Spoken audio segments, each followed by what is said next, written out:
Did you know that 55% of women have experienced competence-based microaggressions at work? Up from 35% just 3 years ago. And when they raise it, 50% face negative consequences, with nearly a third of women being bullied or harassed as a direct result of speaking out. The system we tell women to use to protect themselves is more than twice as likely to punish them for using it. And my guest today knows exactly what that costs. And she said something in our conversation that I haven't been able to shake, that speaking up comes with many costs, but so does choosing to stay silent. Saddle up, my friends. You don't want to miss this one.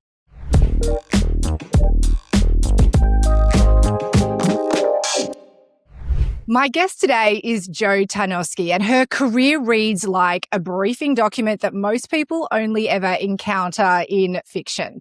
Chief of Staff to Australia's Deputy Prime Minister and Minister for Defence, Senior Executive to the Governor-General, 20 years as a diplomat with postings that have included Iraq, Zimbabwe, Papua New Guinea, Kenya, Ethiopia, Trinidad and Tobago, Vietnam, India and Italy. She has operated at the highest levels of government and power in rooms that most people will never get near. And in 2024, she made a decision those rooms rarely forgive. She raised a bullying complaint, and when she experienced reprisal, she went public and went to court, reaching a settlement in a landmark and historic Australian case. Jo is now speaking about what this experience revealed for her about institutions, about power, and what it costs women to say, this is not right. Jo, welcome to First Movers. Thanks, Yaz. It's so good to be here. I love your podcast, so it's a real treat for me. I'm so excited to have you. There's so much that I want to unpack about your story. You know, there's some really important learnings, I think, for all of our listeners, many people who are in workplaces that have some challenging circumstances. But I wanted to start, I guess, at the very beginning for you, because I often think that people like you who are definite first movers, sometimes there's some common characteristics about their personalities. So I want to ask you, what kind of kid were you? Were you always someone who couldn't let something that was wrong go? So a couple of things, like in terms of being first movers and things, I was the oldest child for people who look into that. So I guess from a family perspective, I would make the way, I guess, for my two younger sisters. I was a quintessential good girl, yeah. So I don't think I ever remember getting a detention. So I don't remember being the one who caused trouble or was looking to sort of cause problems or issues. I studied hard, got good grades, had good friends, played sport, community activities, and I'd win lots of awards. So that's actually who I was. I grew up in a country town. And in fact, one of the awards I won a kids competition on how to help with the environment that was on a TV show called Wombat. With agro and things. And so I actually got invited to go to Parliament House when I was 12 on the back of that competition to meet with the then Prime Minister Bob Hawke. And that was actually my first visit to Canberra, my first time in Parliament House. And that was the day that kind of changed everything for me, where it was sort of like, okay, this is a whole new world, but I want to be part of it. And kind of started me on that journey, which ultimately let me, work there a couple of times, actually. Yeah, God, what an amazing story. And it's so funny when you look back to those early foundational moments for us as kids. As you were speaking, I was hearing the voice of my 12-year-old daughter in my ear because they're going to Parliament House on an excursion next term. And so, you never know what these moments will actually spark in our young people. And, a competition like that, has sort of led you down this incredible career pathway, obviously not without its challenges. But it's interesting as well that you say that you're the eldest daughter, the good girl. I literally just recorded an episode about that exact thing, that there is this sort of good girl mindset for a lot of eldest daughters and how that can sometimes lead to challenging situations with things like burnout. So that's a whole nother episode, but it's interesting to hear another oldest daughter. I'm also the same. Now, we've had an amazing career. I did a little bit of a snapshot in terms of your career thus far in the introduction.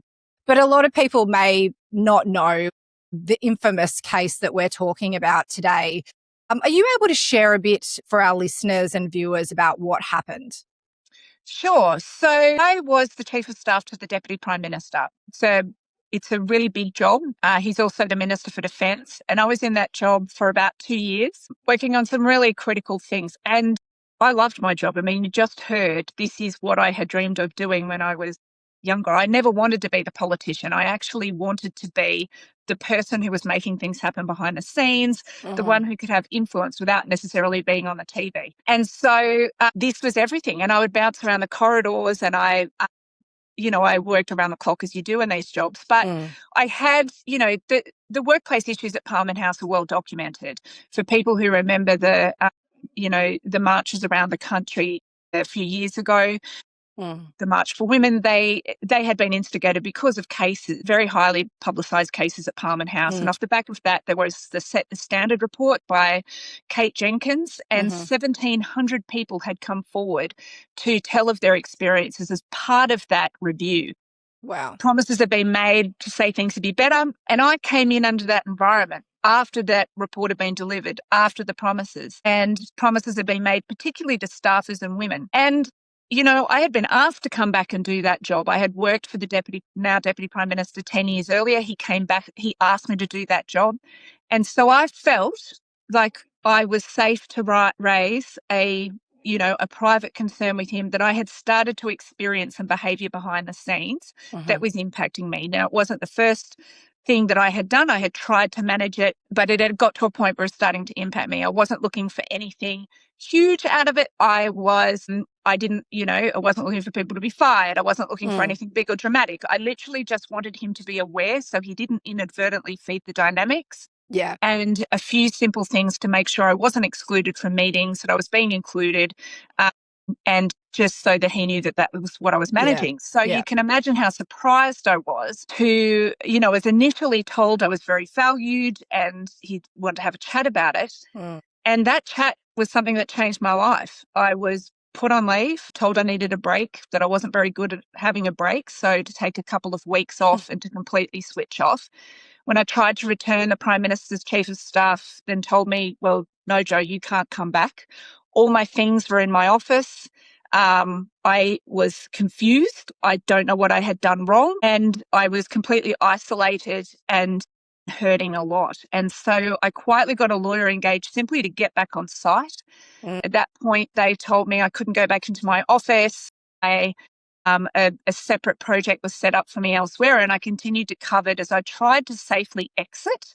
I was trying to go for jobs, but I was in so much hurt. And so in October 2024, I made a really big decision as I could feel myself being inched out. I was just faced with all very difficult options in front of me, either to leave quietly or to stand up and say something. And so I chose to stand up and say something. Gosh. And so this was the knock-on effect from one initial conversation with your manager, that you weren't making demands, you weren't asking for anything dramatic. It was probably more a bit of a heads-up conversation is what I'm hearing. Is that right? So it had reached a point where I could no longer ignore it. It was now happening right in front of me. I think for people who have been part of workplaces where there are toxic elements of it, a lot of the time it doesn't happen like we're in school. When we're in school, I think the way it's very overt. You can go home and tell your mum and dad that somebody called you a name, someone physically threatened you or hit you or did something that you can look and touch and feel and describe. But in the modern workplace, often when these dynamics are happening, it's in a very underhanded way. It might be smearing, it might be, a meeting you're left out of, an email that you're dropped out of, a plausible deniability, and it's sort of death by a thousand cuts. So it's gaslighting as well. You sort of think maybe it's me, and you keep trying harder. And it's not until you're drowning that you sort of realize, oh my gosh, I do actually need help. And so, no, I had never brought this to his attention before. This was the first time I was raising it. So yes, completely unexpected from somebody I had known for more than 10 years. Who I had just actually pulled off an incredible job for him overseas, which he had told me was amazing. I had no idea this was coming. Gosh, this was This is so confusing, especially after, 1,700 women have come forward to express similar incidents or issues happening in Parliament. You'd think that they would be right on the front foot with this.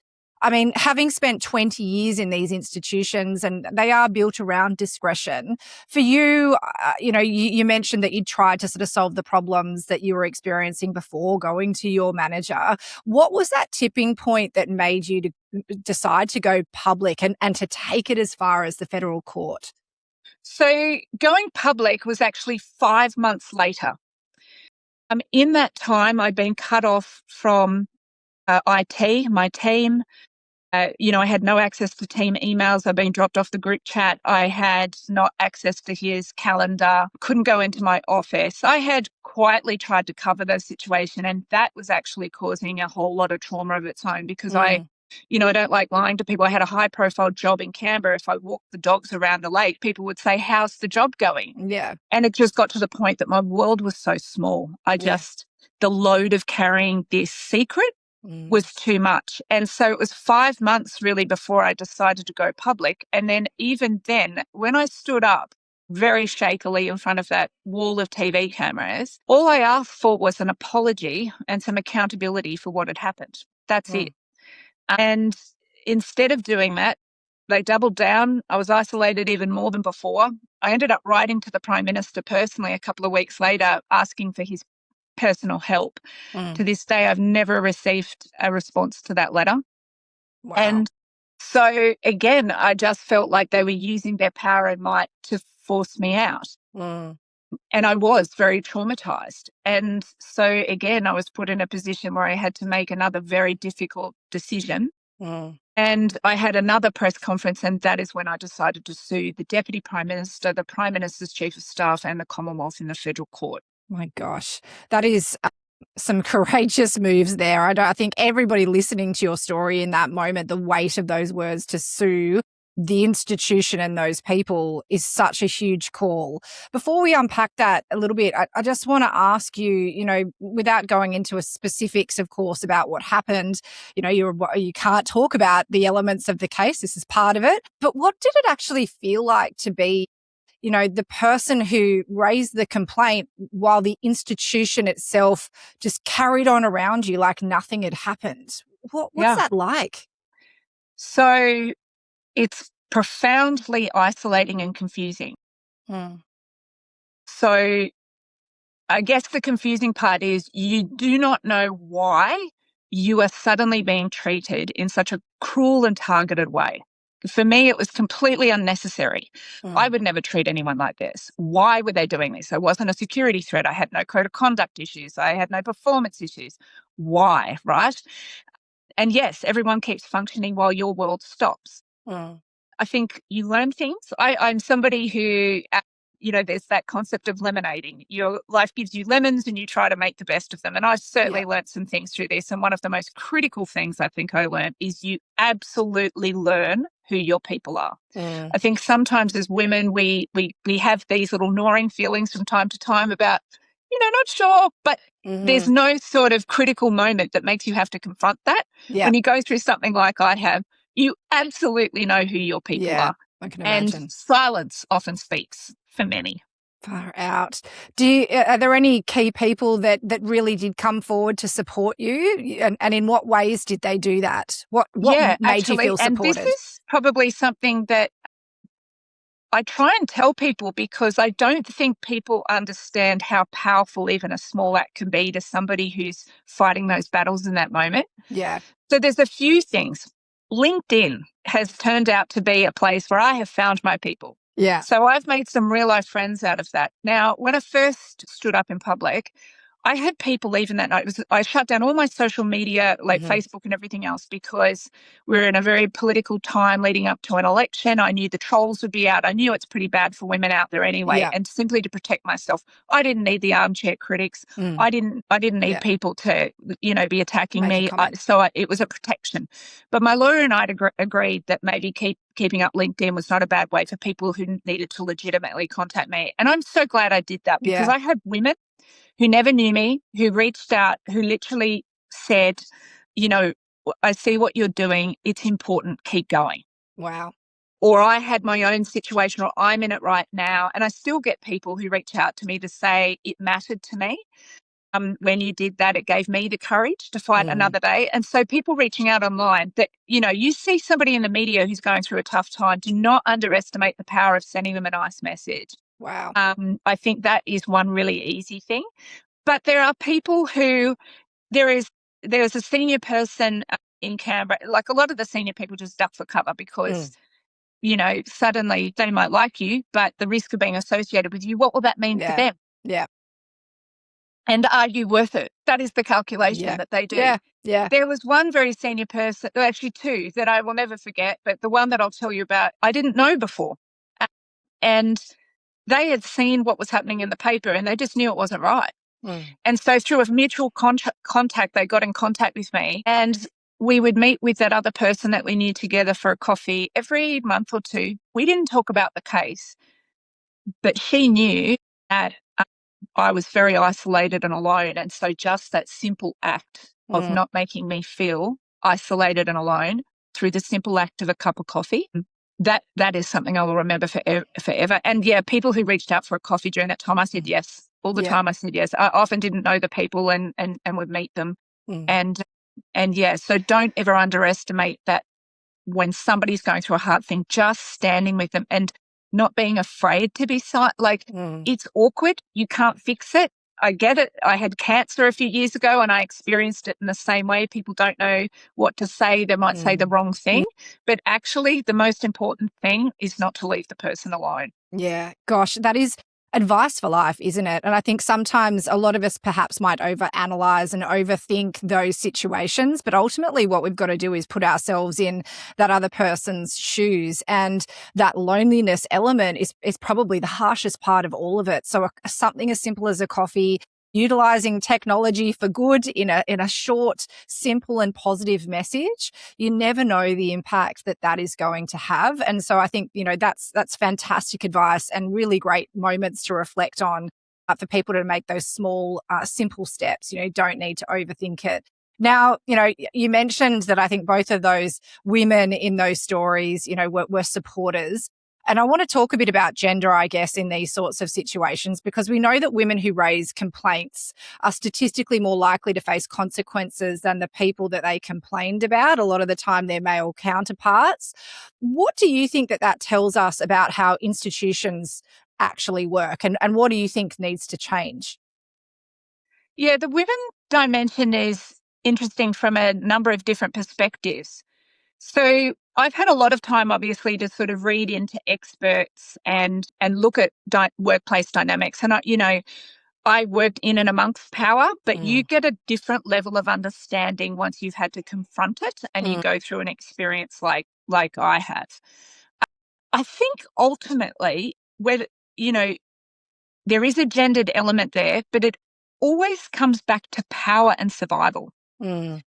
So some of the dynamics that play out, I think sometimes people can be surprised that women will target other women.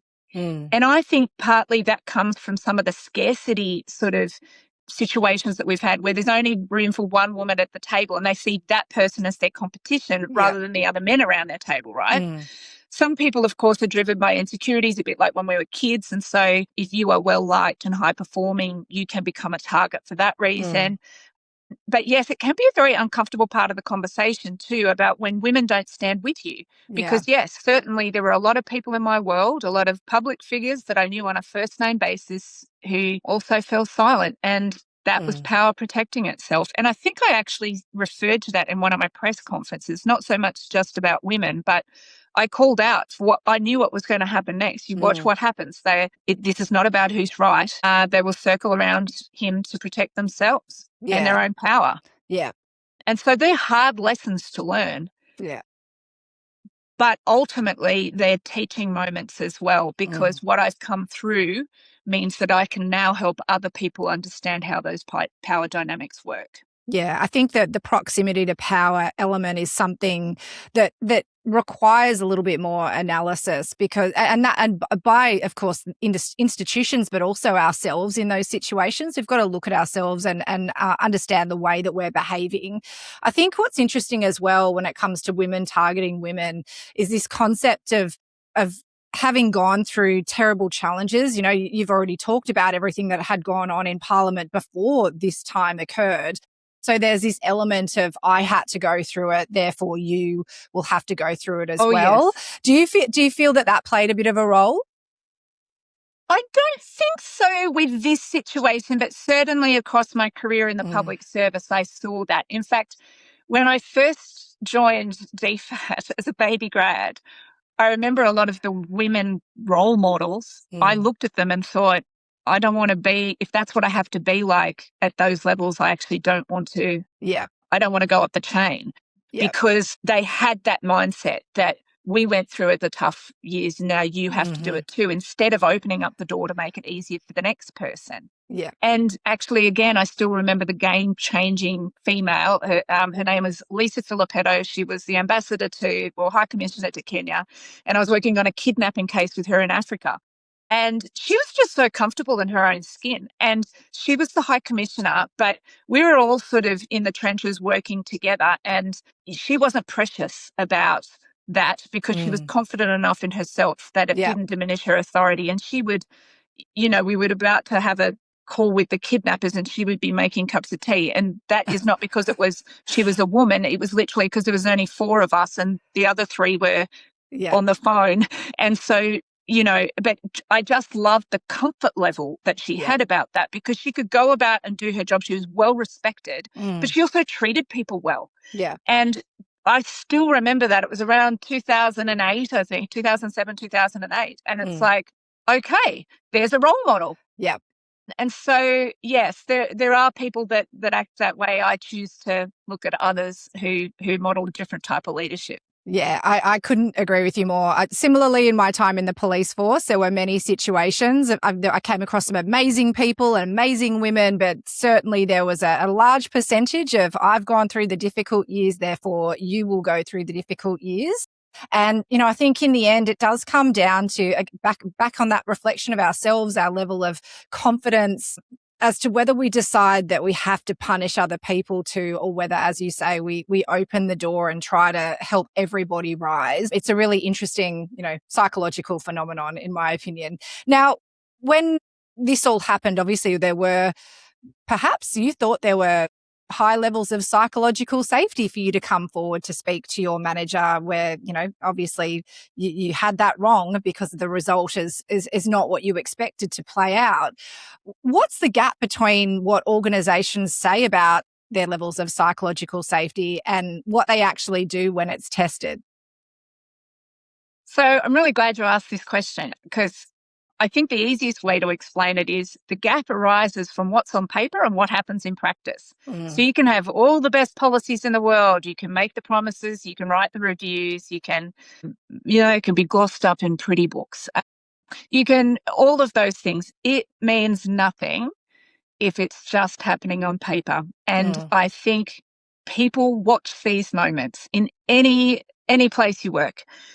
It's about what happens when people go to access that safety net and what happens to the person who spoke up. And people watch that. And that's actually how they measure whether they're in a psychologically safe environment or not. Mm-hmm. Absolutely. So do you think that, a place like Parliament is better or worse than other workplaces? And in terms of your experiences, it might be a difficult one to ask, but because there's all of these other elements and high levels of power, was it particularly problematic there? I do think so. Now, I've worked in some high pressure places elsewhere and that haven't been perfect, but there is certain elements of the parliamentary workplace which do make it quite different. You have the parties, for example, if you're a political staffer, and there's a certain loyalty and a way that loyalty is expressed through behaviour that is expected. I think the workload on people like, the Prime Minister has made laws around contacting people outside of work. There's a lot of what happens, that Do as I imposed say, on the not as rest of I do. Australia that Yeah. doesn't necessarily happen at Parliament House, because those are big jobs. You only have Yeah. them for a temporary period of time, Yeah. and you will work around the clock. And so they are also, the employment situation is still quite tenuous for a lot of people, and the power is still there. And so a lot of the reforms, as I call out publicly and write about sometimes, Yeah. they haven't necessarily been what they were promised to be. And it still shores up the status quo, and it still enables bad behaviour to occur. And so, there are a number of factors there. And of course, like when I went up against the Deputy Prime Minister, I knew, like, the Prime Minister has, for those who understand politics, it's a partnership between the Prime Minister and the Deputy Prime Minister. So I kind of knew you're not taking on one person, you're taking on, as they say, the whole show. Yeah. It is not for the faint of heart. And so you have to think that through carefully. But I also know many, many staffers who walk away broken. And a lot of staffers too who kind of burn out. They don't realise how much they're impacted until they're out of it, because so much of what happens there is normalised. You're in the vacuum, aren't you? It's normal. Everybody's working 18 hours a day. That's how it is here. Exactly. That's just how they are. Yeah. And I think, there's that intoxication around power and influence and the impact being made. And as you said, everybody perhaps has in their minds that this is a short-term pain for a long-term gain. And so you would absolutely implement far more discretionary effort than in any other job, you'd be expected to. So perhaps, that kind of God complex in some ways plays a role. Now, you have obviously moved past that and you advise on moral injury now. Now, for many people who are listening today, could you explain what moral injury is? And I guess if they're in a situation similar to yours, where would you advise is that point where situations cross from sort of a difficult situation into something where moral injury might be occurring? Sure. So there's a few terms when you study sort of toxic workplace dynamics that come up. One is moral injury. Another similar one is institutional betrayal. Ultimately, though, for me, it all comes into the bucket of grief and trauma. Yeah. And when it comes to moral injury, for me, it's the gap between your values and your survival. And when you're, and taking it to my own situation, when you're punished for doing what you believed was actually the right thing, and when you trusted the institution to actually respond in a predictable way, and that didn't happen. So then you're wrestling with all sorts of things around what you did wrong and the loyalty that you have perhaps shown a workplace that it is not showing to you, the trust and faith you had in processes. And I do think that some people, it can happen in short amounts rather than one big incident. Yeah. So I think sometimes when we talk about burnout, it can be cumulative moments of moral injury where they've had to sort of lessen themselves to fit, to belong, and perhaps things are going in a direction that they didn't plan when they signed up. Like the 1,000 paper cuts that you mentioned, yeah? Yeah. Yeah. Absolutely. It's interesting you mentioned that, because I was at a conference a couple of weeks ago which focused on domestic violence and safety by design in technology. And that term was used by Dave Kramer, who was the best friend of Hannah Clark, the young mum who died at the hands of her partner and along with her 3 young children. And he described domestic violence in the exact same way, exact same words. And I think that's an important thing for everybody to reflect on, because sometimes the difficulty in these decisions is that there's not one big moment. It's rare that it's the one big moment. It's the cumulative effect of those mini moments where you're being gaslit or you're questioning yourself, whether you're imagining things, and people are telling you that you're wrong or dismissing you. So it does take quite a long time to build up to that point where you are able to make that decision and say, look, enough is enough. I'm not imagining this. This is not okay. But of course, when you do get to that point, speaking up has a cost, as you've said.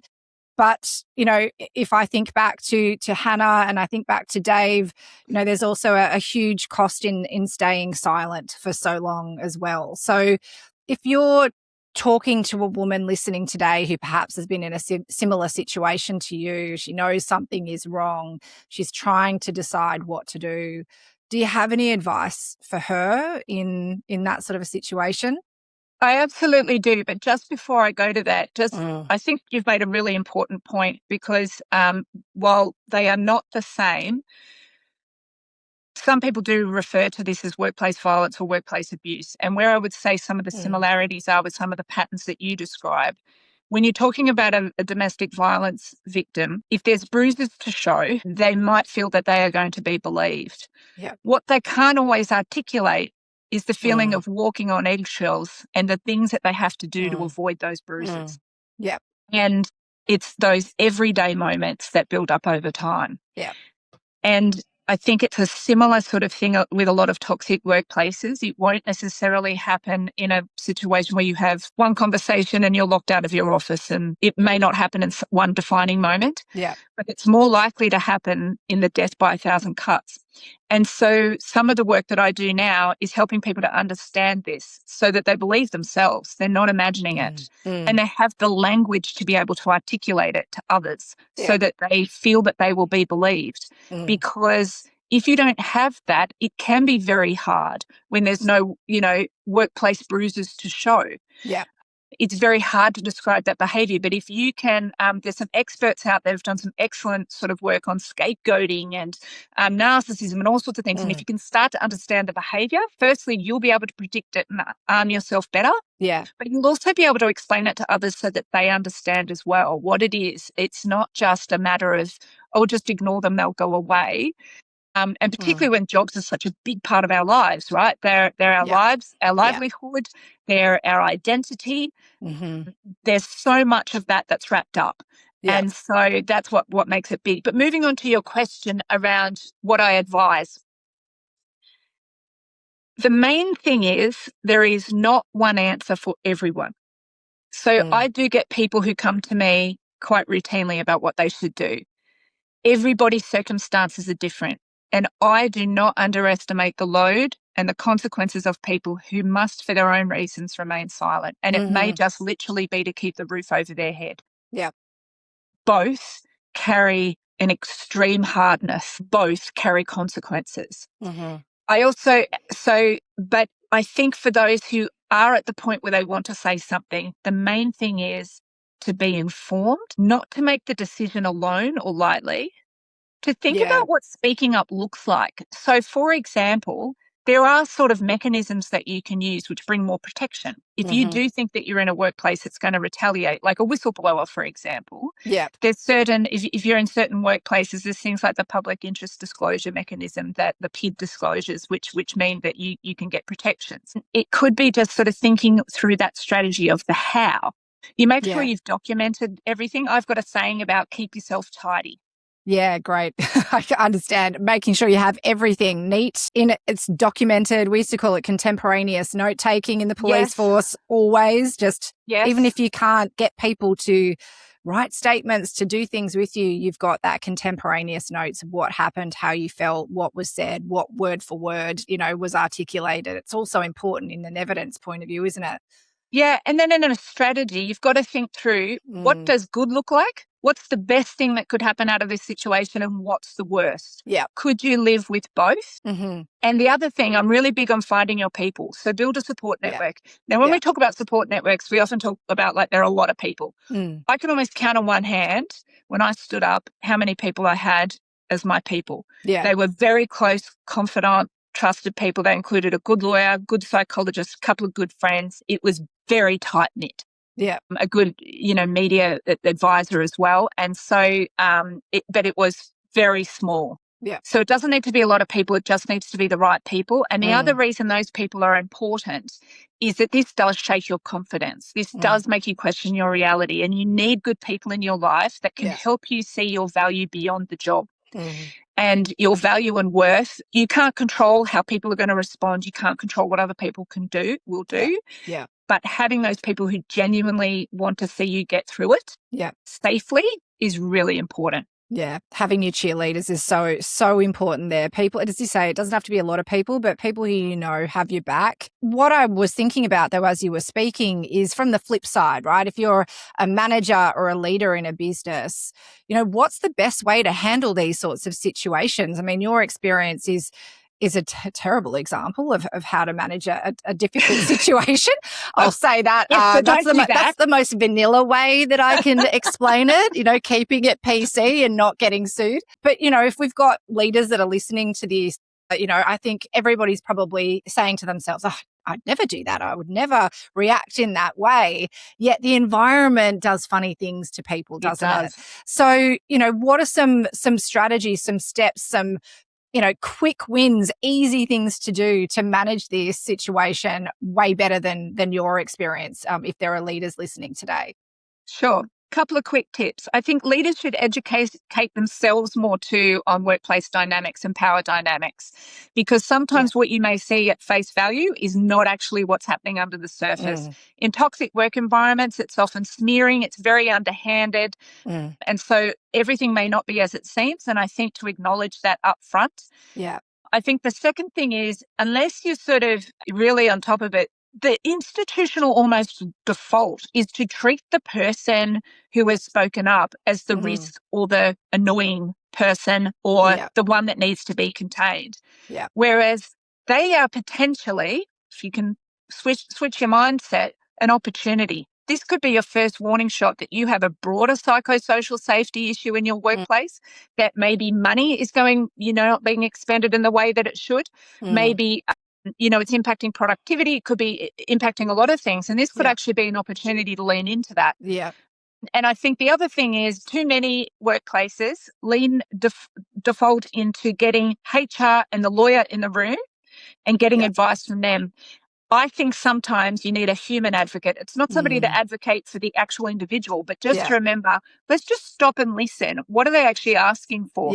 Because I know so many victims or targets that actually just want to hear sorry, and not in a legal sense, just in a way that makes them feel validated that this was not okay, and they're going to look into it. Gaslighting, isn't it? It's the gaslighting that's the worst part in many cases. And I know the lawyers will all be very nervous about that, but legal liability. A lot of people at that early point are not looking for some kind of legal outcome. They are just looking to, it's like when we're kids, right? Yeah. Even if you accidentally hurt somebody, you didn't mean to do it, but you can see the impact on it. And what do we tell our kids? We tell them to say sorry. Exactly. I hurt you. And importantly, not the I'm sorry you feel that way kind of apology too, because I think, that's often that little workaround that people are saying sorry. It's about feeling the heart-to-heart moment, right? It's about humanity. This is about acknowledging someone's pain. Correct. And it takes nothing really from you to acknowledge that pain and say, let's work this out together. Correct. Without taking sides. I think if you're a leader, you should have the skills to be able to do this, to be able to respond with empathy without breaching procedural fairness, but to acknowledge what it is that they have come forward to you, to acknowledge that. Yeah. But like I said, too often that person is sort of seen as the risk or the problem to be contained. And so that's where people end up mishandling it. Like they did with me. One that I wanted to ask you as well, because I know for me, I've experienced it, probably most women have experienced it in the workplace, is this issue of microaggressions. And often by high performers, the ones that are hitting the KPIs that the business loves on paper, but they know from a cultural point of view are actually quite toxic.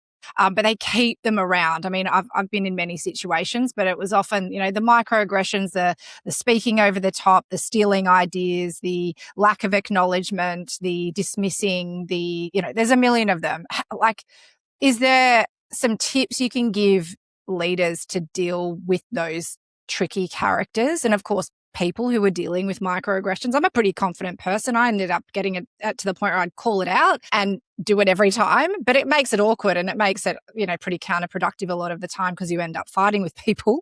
But, what can we do about microaggressions? Well, and I think you're right. I think we all probably have people springing to mind in our heads right now where that has happened. They often pre-exist in the workplace that you step into. And this is what I do a little bit in terms of power dynamics, because people sort of say, it's very you can imagine it when you work at somewhere like Parliament House and the politics and the power dynamics, but actually every single workplace has power dynamics. And the easiest example I can give is sort of that first day at work where you come in, you're part of a new thing. You're going to sit back in that first meeting as you sort of watch who gets to speak, who doesn't, and all of those things. And you quietly absorb the power dynamics. Some of those power dynamics are about what behavior gets excused and by who. So like you said, it's because they bring in the money, or they're the important title on the organisation chart and everything else, and that seems to make everything else okay. Well, no, it doesn't. And I think leaders and companies and organisations need to get far better at realising what this costs, both in terms of their reputation as well as the productivity and the well-being of their workforce. We can point to many cases in the news about where behaviour was overlooked, and it makes people make bad decisions because they're excusing it because of this one other thing, and it's actually not okay. Yeah. I think, there's got to be a reckoning and a real conversation about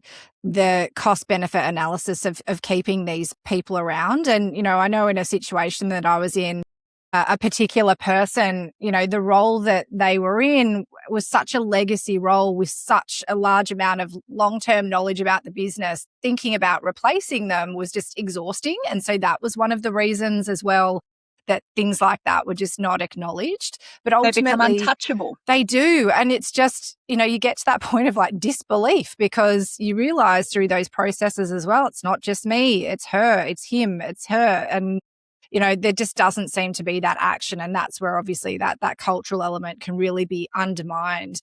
And so just on that though, with the tip, I'm not sure it needs to be the load just on leaders. This is where I sort of talk a lot about bystanders and upstanders. Yeah. And going back to what I said earlier about the really small little reach out, and the small act that you don't understand how powerful it can be, because I personally believe a bystander can completely turn around a situation without much effort at all. So if you are seeing somebody like you have described in the workplace behaving inappropriately, throwing their weight around simply because they can, it can simply be an intervention, doesn't even have to be a big one, by somebody that even, say they say something outrageous. So you get them to repeat it.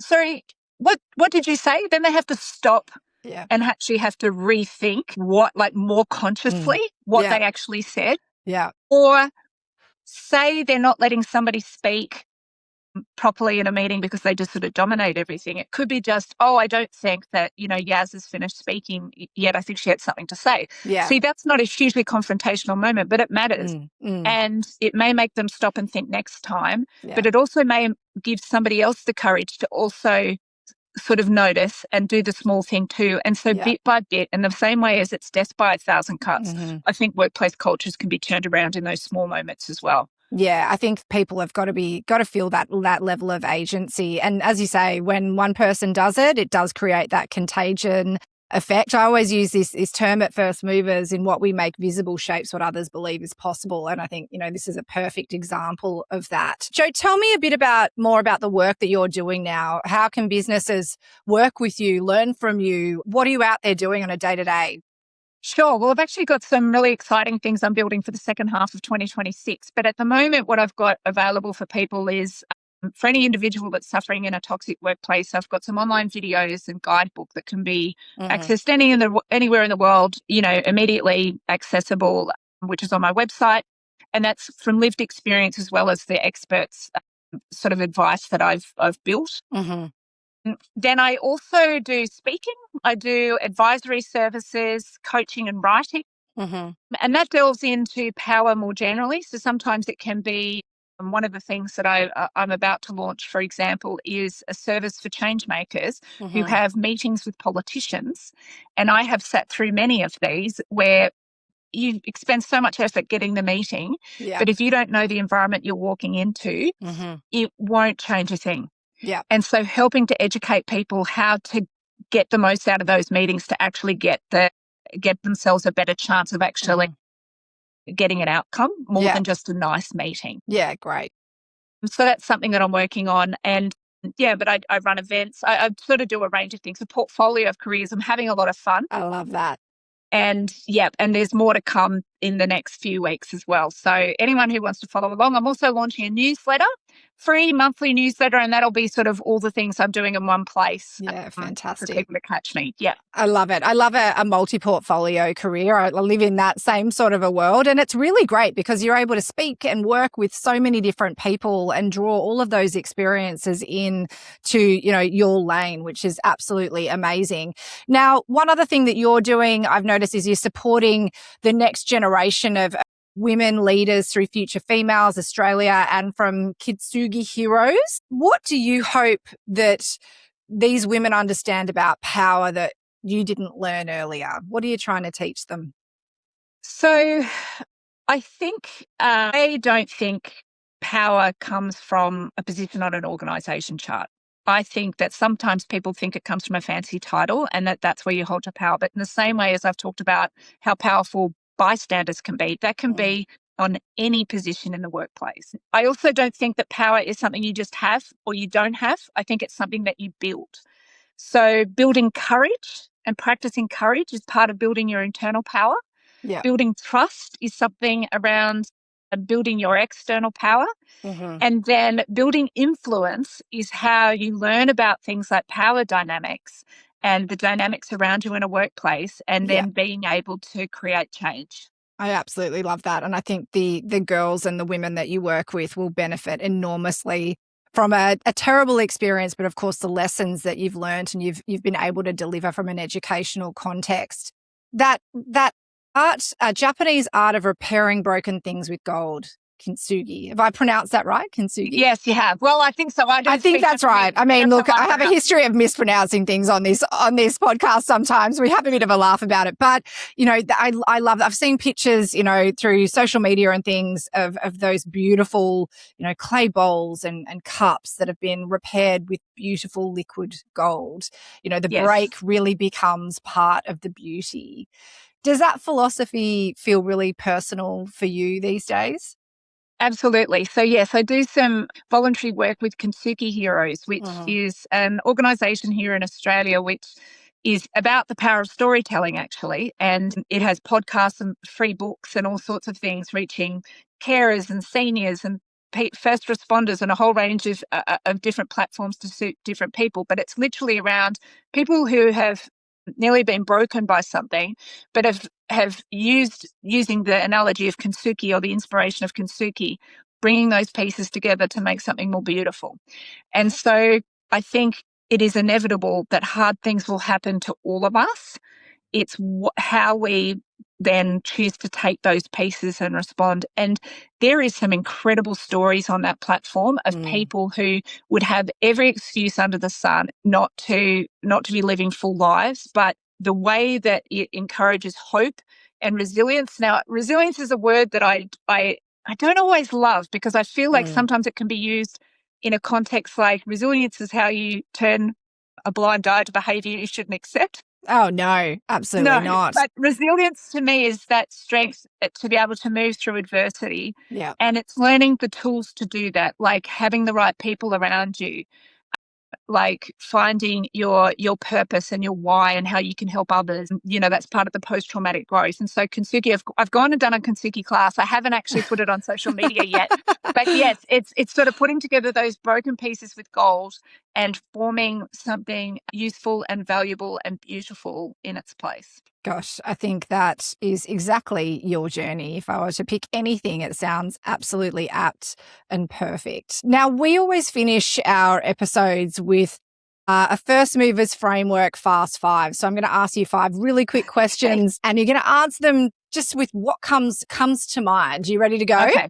All right. Okay. So the first movers framework is an acronym for the word first. The first one is fueling growth. So could you share one book, resource, or a piece of research about power or institutions that you'd recommend everybody listening or watching today should look at?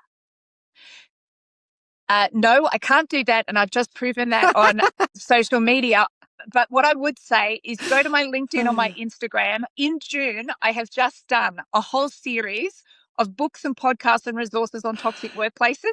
I couldn't actually limit it to 10. So people should just go there and they can find all the recommendations. Okay, and we'll put it in the show notes as well. There's lots of links for people to go and look at different things based on your amazing life journey. So we'll put it in there as well. Okay, I'll give you a pass on that one, other than going to your LinkedIn and looking at all of the resources that we have. The next one is about igniting courage. And I think, gosh, we've talked a lot about this today. But for a woman who knows something's wrong, but is really terrified of raising, the issue in terms of what it will cost her, what's one small courageous action that she can take? I think that's the key. Start with something small. Courage is a muscle, and so it can be exercised and built. So it might be, like I said, saying that one thing in a meeting, or maybe it's setting a boundary with somebody who hasn't been treating you so well. It starts small, and courage is a muscle, and it gets stronger the more you use it. I love it. I love it. Okay, R is about reframing relationships. How do you think about your relationship with the institutions you served today, now that you're out the other side? So I'm grateful for my career. Institutions deserve loyalty, but not at the expense of your integrity. Absolutely. Got to remember, it's not going to cuddle you and help you go to sleep at night, is it? Our jobs, we often treat it like a partner. It may not be reciprocated. It's not going to be the the same. May not be reciprocated. Might not. So that is good advice. All right. S is about ways that we can shape the status quo, work that you're obviously doing right now. What's the one belief about how power protects itself that you're most committed to dismantling? I think it's what I said around not treating the person who spoke up as the risk, but instead of using it as an opportunity to address the real problem underneath. Yeah, fantastic. I couldn't agree more. All right, the last one, telling your story. You told yours at great personal cost.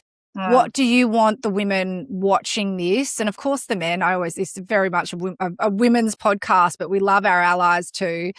What do you want the women watching this who are sitting in their own story? What do you want them to take from yours? So you're right, telling your story is hard. You don't owe the world your story, but if you do choose to tell it, don't underestimate what it might mean for someone else. And I think sometimes when we tell our story, we are focused more on speaking to people in power or the people that hurt us. Yep. But actually, sometimes the most powerful thing about telling our story is that you're speaking to someone and it makes them feel like they're not alone. Those are words to live by, Jo. I think in the end, what we make visible shapes what others believe is possible. Telling your story has had an impact that you probably won't know, to its fullest extent. The coming forward, the willingness to speak up when things are not right, that has a contagion effect all of its own. Jo, thank you so much for joining us today on First Movers. It's been incredible talking to you. Thanks, Yaz. It's been great speaking to you too.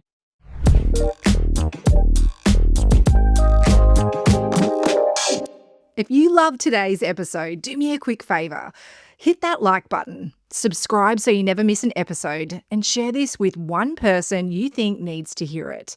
It just takes 5 seconds and it genuinely helps this show grow. And I'd love to hear from you.